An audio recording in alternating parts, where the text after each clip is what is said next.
Just reflecting back on the last 2 years, we recognize certainly as an organization who was actually running into the emergency and who was running away from the emergency. And so I certainly commend and honor and value and respect Dr. Anderson for coming to us in the middle of an emergency and wanting to step up. Marcia's leadership comes through at the PRCT, and Marcia assumed the role of scientific expert to be able to analyze the data that was coming through, to create pockets of data that we can analyze and understand what was going on for First Nations people who became positive with COVID. And as a result of that, she was able to influence her public health colleagues and ultimately Manitoba Health to allow for the vaccination of Indigenous people 20 years younger than the age cutoff for other Manitobans. She's been a remarkable leader around all of our EDI activities. She's remarkably committed to Indigenous communities, and I think she has all the facilities it takes to really move this agenda forward.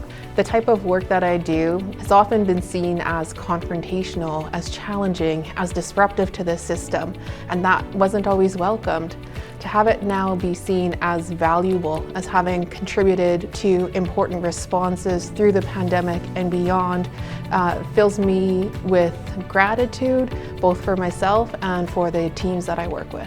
When I think about my work with and on behalf of First Nations people, first of all, I think about the love and the support that I receive from community, and I think about the reciprocity, the accountability I have to bring my best to the work that I do every day to try to improve healthcare systems and healthcare experiences for First Nations people. I have seen her throughout this entire pandemic, and through her listening and through her patience, has really made a huge difference, as well as just genuinely being a very strong Indigenous woman who is using her gifts and sharing it with her community. And we are so proud that we had the pleasure to cross her path.